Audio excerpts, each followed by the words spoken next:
asalaamu calaykum waraxmat ullaahi wabarakaatuhu daawadayaal saaxiibayaal meel walbood adduunyada ka joogtaan kusoo dhowaada mar kale iyo barnaamijkeeni buug iyo faa'iido oo xiliyadan oo kale aad ka daawataan bila t v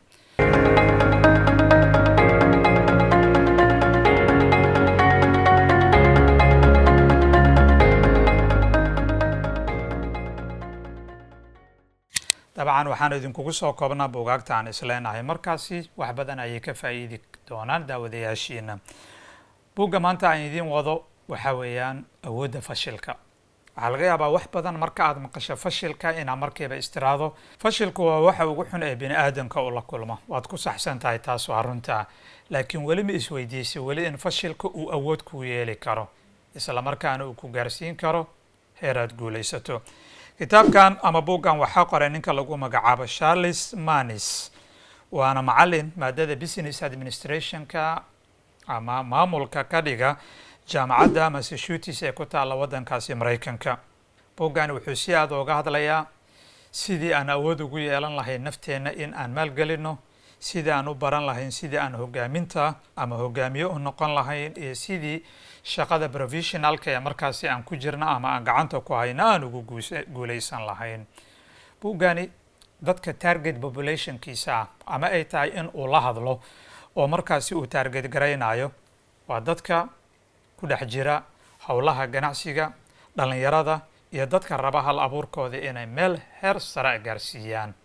buuggani waxyaabaha ugu waaweyn ee markaasi uu nagala hadlayo waxaa weeyaan horta fashilka maxaa noo keenaya.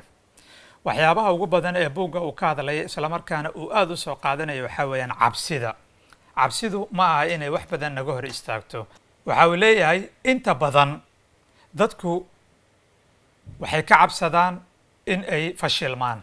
marka waxa uu rabaa in uu bannaanka soo dhigo thaqaafada cabsida aan ka cabsanayna fashilkaasi iyo saameynta ay ku leedahay bulshadeenna. oo wuxuu rabaa in uuna daraaseeyo ama daraasad uu ka sameeyo markaa dhinaca kale inta ka fiirisid dadku in ay tallaabo qaadaan waxyaabaha ay uga cabsanayaan waxay tahay inay ku fashilmaan. waa sida ilmaha yar ee carruurta marka uu socod baradka uu yahay oo kalento oo aad ku dhiirigelinayso inuu socdo soo soco marka aad tiraadid uu istaagaya. sababta ugu weyn waxa uu maskaxdiisa ka imaajin garaynaya ama ka qiyaasaya hadduu tallaabo qaado inuu dhici doono. laakiin mar walba oo uu dhaco oo haddana uu istaago oo uu dhaco oo haddana uu istaago waa mar walba oo uu usii dhowaado inuu socod barad u noqdo oo uu ku guulaysto marka ugu dambaysa inuu lagihiisa si toosa ugu istaago. marka waxyaabaha uu aadka nooga hadlayo waxaa weeyaan fashilka iyo inaan u bedeli karna geesinimo, sheekooyin lasoo qaatay oo dadka guulaystay ah iyo marka ay guushaasi gaarayaan waxyaabihii ku qarsoonaa niyadooda oo markaasi ay nagala hadleen. iyo sidoo kale inta ma jirtaa dad intay fashilmeen fashilku uu u noqday sidii shidaal lagu shubay dab oo kalento oo mar kale dib u booday oo guulo gaari ma jiraan. marka kalentana waxa uu nala fiirinayaa cilmi nafsiga iyo fashilka waxyaabaha uu ka aaminsan yahay inuu waxoogaa yar oo daraasada uu ka sameeyo. buuggan waxyaabaha uu kaga duwan yahay buugaagta kalente aan soo aragnay waxaa number 1 ka ah in uu isbarbardhig ku sameynayo waxyaabo practical ah oo markaasi la taaban karo. tusaalahaan wuxuu nooga sheekeynayaa dad adduunyada ka guulaystay oo marka hore intay dhibaato soo maray laakiin marka dambeyntii inay guul gaareen aan goobjoog ka ahayn. waxa uu nooga sheekeynayaa qisooyinka dadka guulaystay, baaritaano laga sameeyey dhinaca neurologiga ama cilmiga dhimirka iyo waxyaabahaas oo kalento. waxaa kalento oo uu ku qoran yahay buuggani marka aad fiirisid luqad aad u fudud oo qof walba uu akhrisan karo.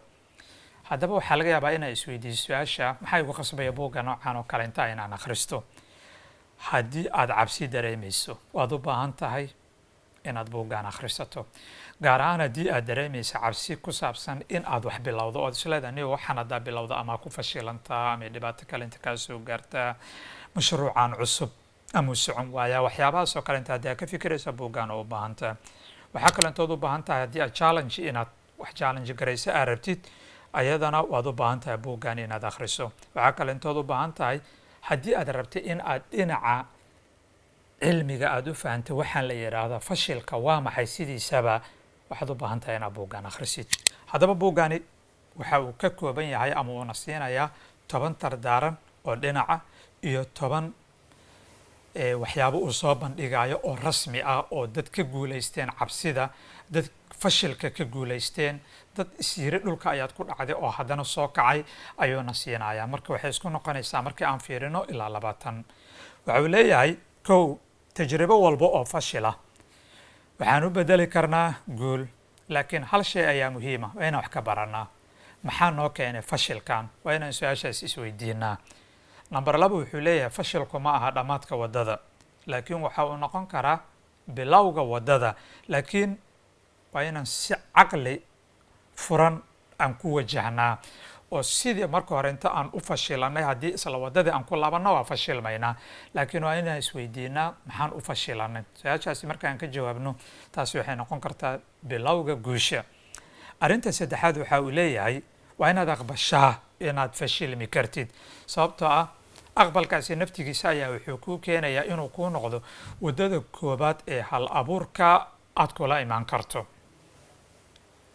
nambarka 4 wuxuuna leeyahay haddaad aragto qof guulaystay oo meesha ugu sarraysa jooga, micnaheeda ma aha inuu intuu tilaabsaday dhag uu yidhi meeshii ugu sarraysa uu saas ku gaaray. guusha laguu sheegayaba waa fashil badan oo la kulmiyey oo meel la isugu keenay oo asaga la dul fuulay kabacdina meel lagu gaaray. nambarka 5 wuxuuna leeyahay ha ka cabsanin inaad fashilanto, laakiin waxaad ka cabsataa inaad ku celin wayso mar labaad oo aad tiraahdo niyo waxaan waa kugu adag yihiin. cabsida halkaasay ka imaanaysaa, laakiin inaad fashilanto marnaba ha ka cabsanin. nambarka 6 wuxuuna leeyahay fashilku wuxuuna barayaa guuxa iyo awoodda gudaheena ku jirta, waana midka awoodda noo siinaya mar labaad inaan sara kacno ama aan hanaqaad aan samayno. nambarka 7 waxa uu leeyahay inaad dhacdo ama aad kufta ceeb ma aha, laakiin waxaa ceeba meesha aad ku kuftay inaad sii joogto oo waxaa lagaaga baahan yahay inaad tallaabo hore u qaado. nambarka 8 wuxuuna leeyahay fashil walba qisadiisa ayuu leeyahay, oo marka aad fashilanto qiso ayuu wataa, waa inaad qisadaasi wax ka barataa. qisadaasi marka aad wax ka baranayso marka waxaa weeyaan waa inay kuu noqotaa darsi, mararka qaarna aad oga sheekayso saaxiibadaada. arrinta 9 waxauna leeyahay fashilku waa macallin aad u naxariis daran, laakiin dhanka kale inta waa maxay? waa midka ugu dhow ee runta kuu sheega. intaad been ku noolaan lahayd micnaheeda waxay ka dhigan tahay runta ayuu kuu sheegayaa oo this is the reality. san waayo realityga, inaad wax ka bedesho iyo inaad wax ka bedelin adiga ayay kuu taallaa. marka arrinta ugu dambaysa waxaanuna leeyahay inaad fashilanto waa dhowr isku day oo waddadii ku tusaysa. mid ayaad ku fashilantay, no problem, waddo labaad aad isku dayeysaa. waad ku fashilantay, no problem, waddo saddexaad ayaad isku dayeysaa. waad ku fashilantay, hore ayaad u sii soconaysaa ilaa marka ugu dambaysa meesha ugu dambaysa guusha aad gaarto. adigu ha ka daalin. qoraaga buuggani waxa uuna siinayaa dhowr tusaale oo ku saabsan dad fashil marka hore inta wajahay, laakiin marka ugu dambaysa guul darradaasi aan isku dhiibin oo mar kale hinqaday, hinqashadii labaadna ee guul u keentay. tusaalaha koobaad wuxuu noo soo qaadanayaa nin la yidhaahdo Steve Jobs. Steve Jobs waa taqaanaan, waa ninkan Apple shirkaddan weyn ee taleefanada iyo iPadyada iyo kombiyuutarada samaysa ee hadda adduunyadii oo dhan basanka ka haysata ninka asaasay. waa ninkaasi miislada markii koobaad shaqada Apple waa laga eriyey, sababtaa wuxuu ahaa nin fashila, uu awoodi waayay shaqadii sidii la rabay inuu u guto. kabacdi waxa uu asaastay shirkado kale. tusaalahan wuxuu asaastay shirkad la yidhahda Next, kabacdi shirkad la yidhahda Pixar. waana midda keentay markii la arkay sida uu u guulaysanayo in dadkii saamilayda ahaa shirkadda intay u tagaan garka ay soo qabsadaan ay yidhahdaan niyow waa lagaa gardarnaa raalli ahaw oo shaqadii dib ugu soo laabo. sababtaa wuxuu lahaa aragti dhinaca tiknolojiyadda oo cusub, waana aragtida markii dambe inta laga faa'iidaystay. arrinta saddexaad waa ninaan wada taqaanaan, ninka la yidhaahdo Thomas Edison. Thomas Edison marka aad fiirisid waa ninkii korontadan iftiinkan iyo waxbaahan aan haysan ninkii aad isugu taxluujiyey waayo oo inuu nal iftiimayo sameeyo isku dayay. waxaa la yidhaahdaa wax ka badan 99 jeer ayuu ku fashilmay in uu mar walba uu nalku u iftiimi rabo oo uu bugdhii rabo oo haddana ay ka fashilanto, ilaa heer marka dambe inta ay ku yidhaahdaan dadka warniyo waa iswaalaysaa nal lama shidi kartidii lugooyada naga dhaaf. asagana waxa uu dhihi jiray waxaan bartay 99 waddo oo aanan igeynaynin waddadii 100aad ilaa markii ugu dambeysay uu tii ugu dambeysay helay.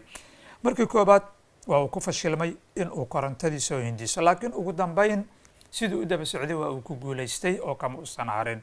arrinta afraad waa gabadha la yidhaahdo Oprah Winfrey.